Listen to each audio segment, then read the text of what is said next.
মন্দোদয় নৈরাশ শান্ত করে গমন করছে। হনুমান বিভীষণ স্বর্ণলায় সীতাকে যাত্রা করছে। ঠিক এমনি সময় পথমধ্য যাইছিল মন্দোদয় সীতাকে দর্শন করেছে যে তুমি সীতা, তুমি আগে চলে যাচ্ছ, তুমি একটি দিন একটি মুহূর্তকাল অপেক্ষা করবে। এই প্রথম যে আমার লঙ্কা বাদ এসেছিল সেদিন তুমি কি দেখেছিল? এখন যেতে সময় কি দেখে যাচ্ছ? আমার সোনার লঙ্কা শ্মশানে পরিণত হয়ে গেছে।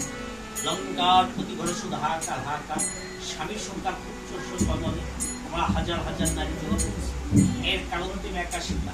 তবে সীতা তুমি কি জানো না এর পৃথিবীতে একজনকে কাঁদিয়ে আরেকজন কখনো সুখ হতে পারে না। এই চোখের জল জীবনে কোনোদিন কখনো বিফলে যায় না।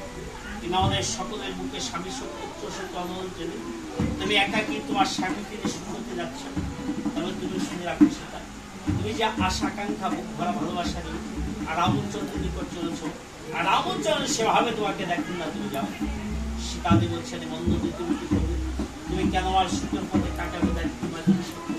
তোমরা কি তোমার সুখ চাও?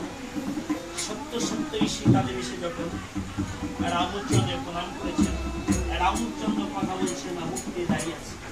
সীতাদেবী বলছেন এই তো সেই মন্দোদী অভিশাপ হতভাগিনী সীতার থেকে পরিণত যাচ্ছে। সীতাদেবী কলজে রামচন্দ্রকে বলছেন এই যে তোমার মনে ছিল, তুমি যদি কথা না বলে মুখ করে দাঁড়িয়ে থাকবে তোমার উদ্ধার কারণে রামচন্দ্র বলছে সীতা রাজার কর্তব্য রাজ্য রক্ষা করা, প্রজা পালন করা। স্বামীর কর্তব্য কি জানো? তার ভার্যাকে রক্ষা করা, তাকে প্রতিপালন করা। রাবণ তোমাকে পঞ্চবটি পুতির মতো হরণ নিয়েছিল, আমি যদি তোমাকে উদ্ধারকে নামতে আমার নয় সংসার চির কলঙ্ক ধরে দিল। স্বামীরটা কর্তব্য রক্ষকুল ধ্বংস করে রাবণ কুম্ভকর্ণকে নিধন করে তোমাকে উদ্ধার করেছে। তাই তুমি বহুদিন রাবণের পূর্বে ছিল, তোমার গ্রহণ করতে পারবে।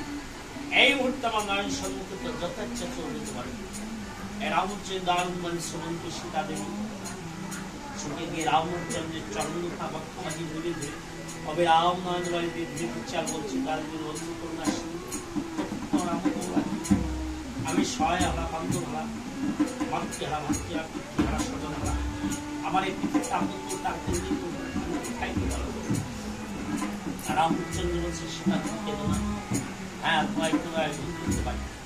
বহুদিন রাবণের পূর্বে ছিল, তুমি যদি মানুষ সেন এবং দেবগণের মাঝে অগ্নি পরীক্ষা উত্তীর্ণ হতে পারো তোমাকে পুরো আয়োজন করতে পারি। সীতাদেবী বলছেন কি বললে প্রভু আজ আমার অগ্নি পরীক্ষা দিতে হবে, তুমি কেমন ছিল আমি কি? রামচন্দ্র বলছেন তার তো সাহস থাকতে পরীক্ষা দাও, তবেই তো পরিচয় হবে তুমি যারা। সীতাদেবী বলছে হ্যাঁ অগ্নি পরীক্ষা করুন। বাপ হনুমান আর বিলম্ব না করে বন হতে কাষ্ঠ অগ্নি পর্যন্ত কর। সত্য সত্য হনুমান বন হতে কাষ্ঠ অগ্নি পর্যন্ত করছে। অগ্নি পর্বত প্রমাণ প্রভাবে দাও দাও প্রজ্বল করছে। সীতাদেবী প্রজ্বল অগ্নিকে সংগ্রহ করছেন আর অগ্নিকে বিস্তার করছেন। হে ব্রহ্মাদেব, হে মৎস্যানল, হে হুতাসন, আমি যদি আমার ধানের দেবতা প্রাণের দেবতা রামচন্দ্রের চরণ ভিন্ন অন্য কোনো পর পুষ্প দর্শন করে থাকি। জয় ব্রহ্মা দেবতা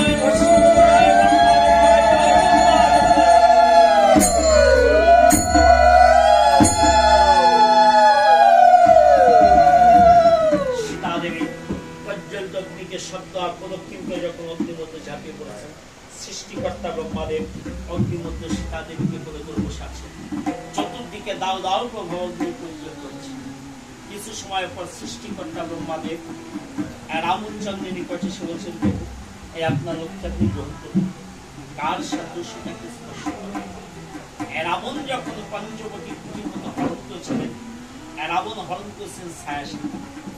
কেন প্রকৃত লক্ষ্যে রাবণ যদি স্পর্শ করে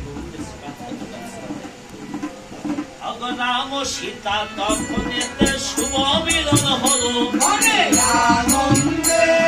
ভক্তগণের প্রাণ ভরে একবার